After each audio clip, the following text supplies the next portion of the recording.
बिस्मिल्लाहिर्रहमानिर्रहीम। अस्सलाम वालेकुम वीवर्स, मेरी ढेर सारी दुआओं के साथ इंशाल्लाह आप लोग सब खैरियत से होंगे और आप लोगों की पुरखुलूस दुआओं के बाद आज मैं एक नई रेसिपी एक नई वीडियो के साथ आप लोगों की खिदमत में हाजिर हुई हूँ।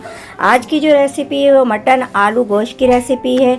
इंतहाई सिंपल और आसान तरीके से तैयार किया गया है इसको, क्योंकि मटन में अपनी एक हीक होती है जिसको मैंने बिल्कुल डिफरेंट तरीके से ख़त्म किया है।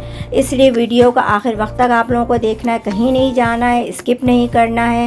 रेसिपी शुरू करने से पहले अल्लाह ताला आप लोगों के खानों में आप लोगों के जायकों में बरकत अता फरमाए, रिज़्क़ में इजाफ़ा अता फरमाए, जहाँ रहे खुश रहे हेल्दी रहें। रेसिपी शुरू करने से पहले लाइक सब्सक्राइब और शेयर करना नहीं भूलें। बेल आइकॉन का बटन प्रेस कर दें। ये आधा किलो मटन का गोश्त है, 2 अदद टमाटर है जिसे मैंने पीसेस में काट लिए हैं, चंद अदद तेज़पात हैं, 2 बड़ी इलायची है, 2 छोटी इलायची है, 2 टुकड़े दालचीनी के हैं और थोड़ी सी काली मिर्च है, आधी टीस्पून ज़ीरा है और 1.5 टीस्पून साबित ज़ीरा है जिसको मैंने रोस्ट करके ग्राइंड कर लिया था। 1 टीस्पून काली मिर्च है, 1 टीस्पून हल्दी साबित धनिया है और 1 टीस्पून हल्दी है, 2 टीस्पून पिसी हुई मिर्च है और हस्बे ज़ायक़ा नमक है, 1 टेबल स्पून अदरक है, 1 टेबल स्पून लहसुन है और दोनों ग्राइंड कर लिया था मैंने, और आधा पाव दही है और 1 पाव प्याज है, 1 कप ऑयल है और 1 पाव प्याज है। प्याज को भी कम ज़्यादा आप कर सकती हैं। प्याज को मैंने अच्छी तरीके से वॉश कर लिया था। बिस्मिल्लाहिर्रहमानिर्रहीम। बिस्मिल्लाहिर्रहमानिर्रहीम। प्याज को आप भी इस तरह से वॉश कर लें ताकि सालन मीठा नहीं हो। प्याज भी मीठी होती इसलिए मैं हमेशा वॉश करके डालती हूँ। ये साबित मसाले मैंने इसमें डाल दिया। अब मैं इसको ज़्यादा ब्राउन नहीं करूँगी, कम ब्राउन करूँगी। बिस्मिल्लाहिर्रहमानिर्रहीम।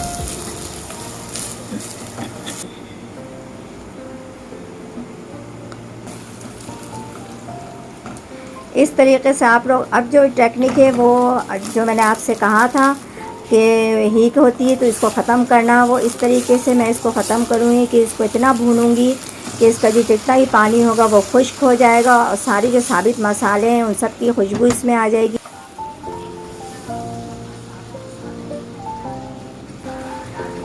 बिस्मिल्लाहिर्रहमानिर्रहीम। अब मैं ये भी डाल के इसको 2-3 मिनट तक भूनूंगी ताकि जो ड्राई मसाले इसकी भी खुशबू इसमें आ जाए और अदरक लहसुन। अब मैं जिसमें पानी डालूँगी वो भी गरम करके डालूँगी पानी, क्योंकि हमेशा मैं पानी गरम करके डालती हूँ ताकि मुझे जो है इसको ज़्यादा देर पकाने में ज़्यादा टाइम नहीं लगाना पड़े। एक तरफ मैं पानी रख देती हूँ और एक साइड पे सालन की तैयारी कर लेती हूँ। एक वक्त में अल्हम्दुलिल्लाह दोनों काम हो जाता है मेरा और मुझे ज़्यादा टाइम नहीं लगाना पड़ता है। बिस्मिल्लाहिर्रहमानिर्रहीम। बिस्मिल्लाहिर्रहमानिर्रहीम।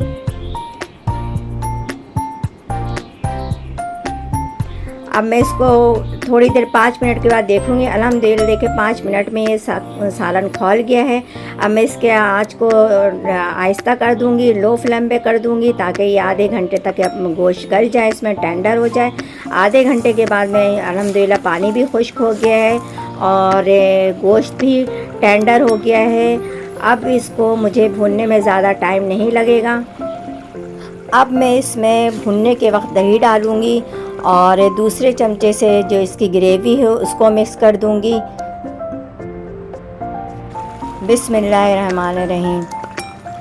दही को मैं आखिर में डालती हूँ ताकि गोश्त टेंडर हो जाए और फिर दही भूनते वक्त डालूँ तो इससे जायका अच्छा हो जाता। अब मैं आलू डाल दूँगी ताकि सालन भी भूनने के दौरान आलू भी गल जाए और हमारा सालन भी तकरीबन भुन जाए। दोनों चीज़ें एक वक्त में हो जाएंगी। अल्हम्दुलिल्लाह सालन भी भुन गया है और आलू जो था वो भी तकरीबन गल गया है। अब मैं इसमें इतना पानी डालूँगी कि जितने मुझे ग्रेवी चाहिए।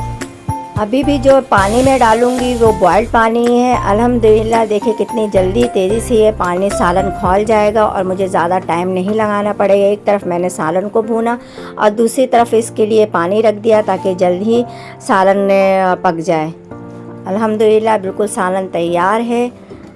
बिस्मिल्लाह। अब मैं इसकी गार्निश के लिए ये खीरा मैंने लिया था, अब मैं इसको भी गार्निश के लिए तैयार कर लूँगी ताकि सालन सर्व करने में अच्छा लगे उम्मीद है कि आज की ये रेसिपी आप लोगों को पसंद आई होगी, और अगर रेसिपी पसंद आए तो इसे ज़्यादा से ज़्यादा शेयर करें, लाइक करें, ताकि जिनके पास ये वीडियो नहीं पहुंची इनके पास भी आसानी से वीडियो पहुंच जाए। अगर चैनल पे आप नए हैं तो इसे सब्सक्राइब ज़रूर कर दें, बेल आइकॉन का बटन ज़रूर प्रेस कर दें, कमेंट्स बॉक्स में अपनी कीमती राय का इजहार ज़रूर कर दें, ताकि इससे हमारी हौसला अफजाई होती है और हम अच्छे से ज़्यादा अच्छे तरीके से नई रेसिपीज़ आप लोगों के लिए लेकर आएँ। दुआओं में हमें याद रखें। अल्लाह हाफिज़।